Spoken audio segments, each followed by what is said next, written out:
আসসালামু আলাইকুম। আজ আমি উপস্থিত পাঙ্গাস মাছের রেসিপি নিয়ে। এই রেসিপিটি তৈরি করতে প্রয়োজন কাঁচকলা আর আলু। আপনারা অনেকে এই রান্না পারেন, আবার অনেকেই পারেন না। এভাবে একবার রান্না করে দেখতে পারেন, এটি খেতে খুবই সুস্বাদু হয়। এভাবে একবার রান্না করে দেখেন, এই রান্নাটি ছোট বড় সবাই পছন্দ করবে। আর যারা কাঁচকলা খান না তারা একবার এভাবে রান্না করে দেখেন, খেতে খুবই সুস্বাদু হয়। এই রান্নাটি একবার খেলে বারবার খেতে মন চাইবে। অনেকের খেতে কাঁচকলা রান্না করার সময় কালো হয়ে যায়। আজ আমি যেভাবে রান্না করব একবার এইভাবে রান্না করে দেখেন, কাঁচকলা কালো হবে না। একবার এইভাবে পাঙ্গাস মাছের তরকারি রান্না করে দেখেন, সবাই খেয়ে আপনার প্রশংসা করবে। এইভাবে কাঁচকলা কাটতে তো সবাই পারেন, তার জন্য আমি কাঁচকলা কেটে দেখালাম না। এখন আমি এখানে স্বাদ মতো লবণ দিয়ে দিব আর আধা চা চামচের মতো হলুদের গুঁড়ো দিয়ে দিব। এখন এগুলো দিয়ে ভালোভাবে মাখিয়ে নিব।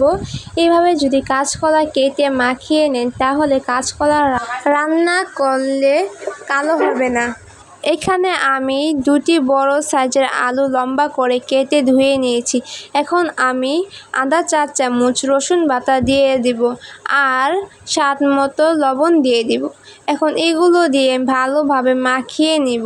এভাবে আলু মাখিয়ে রাখলে এটির ভিতরে ঢুকে ও এটি খেতে খুবই সুস্বাদু হয়। এটি এখন এক সাইডে রেখে দিব। এখন আমি 6 পিস পাঙ্গাস মাছ ভালো করে ধুয়ে নিয়েছি। এ পর্যায়ে এসে আমি আধা চা চামচ হলুদের গুঁড়ো আর আধা চা চামচ কাশ্মীর লঙ্কা গুঁড়ো, স্বাদ মতো লবণ আর 1 চা চামচ রসুন বাটা দিয়ে দিব। এখন আমি মশলাগুলো মাছে ভালোভাবে মিশিয়ে নিব।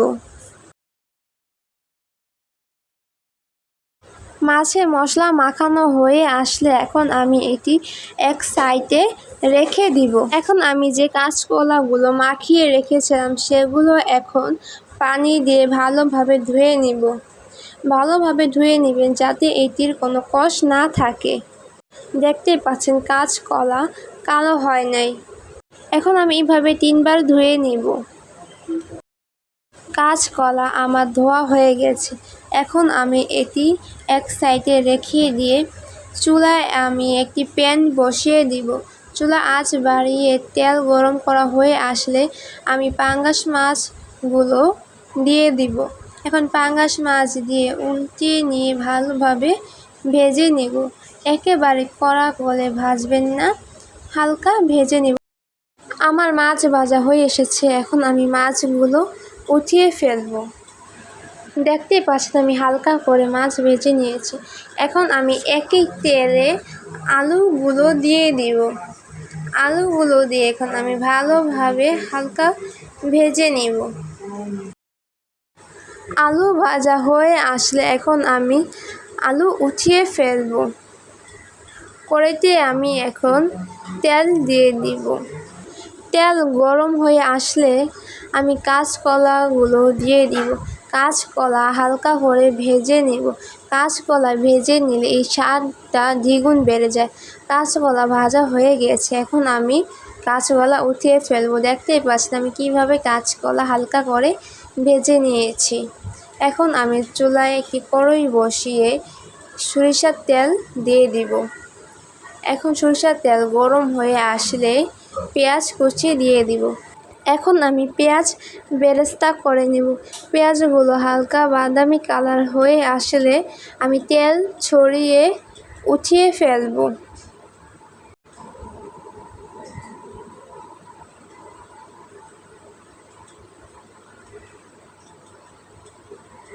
একই তেলে আমি 1.5 চা চামচ রসুন বাটা দিয়ে দিব।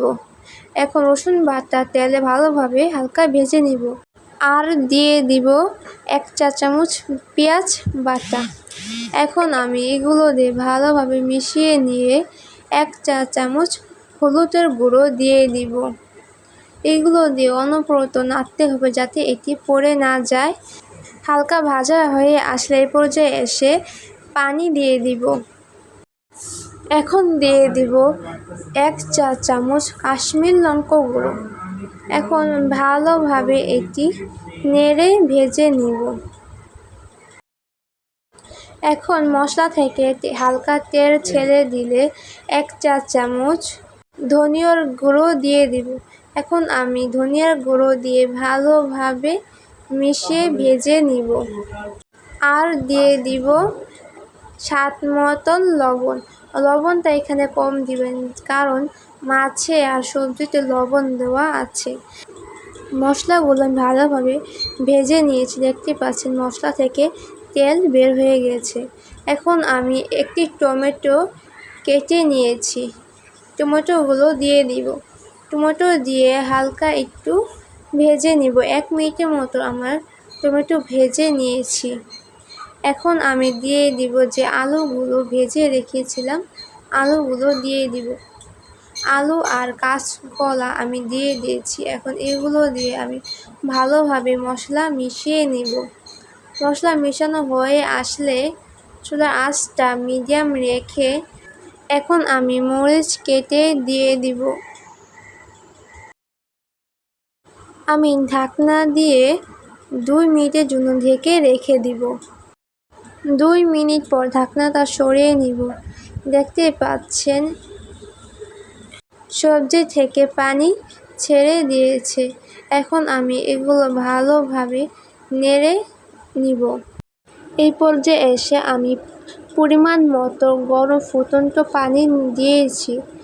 এখানে আপনারা চেষ্টা করবেন গরম পানি দেওয়ার। গরম পানি দিলে এখানে স্বাদ বেড়ে যায়। এখন পানি বলক উঠে আসলে আমি 1 চা চামচ জিরার গুঁড়ো দিয়ে দিব। জিরার গুঁড়ো দিয়ে মিশিয়ে নিয়ে পাঙ্গাস মাছ ভাজাগুলো দিয়ে দিব।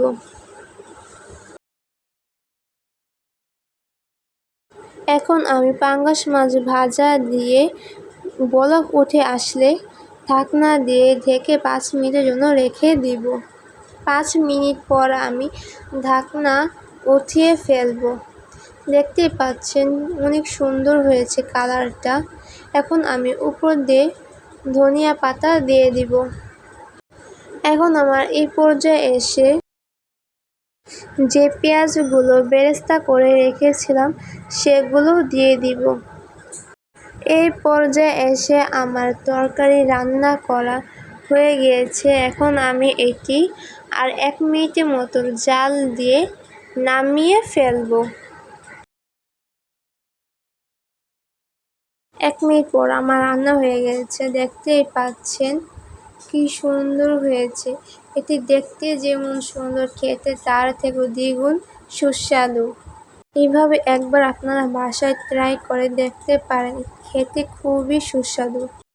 আমি যেভাবে রান্না করেছি একবার এইভাবে রান্না করে দেখতে পারেন। বাসার সবাই খেয়ে আপনার প্রশংসা করবে। আপনাদের একটি কাঁচকলা আমি দেখাচ্ছি, দেখতে পাচ্ছেন একটু কালো হয় নাই। এভাবে একবার রান্না করে দেখেন, কালো হবে না। আর ভেঙেও দেখিয়ে দিলাম, দেখতে পাচ্ছেন কত সুন্দর হয়েছে। ভিতর দিয়ে একেবারে ফুফার মতো হয়েছে। আলুও দেখতে পাচ্ছেন কত সুন্দর সেদ্ধ হয়ে গিয়েছে।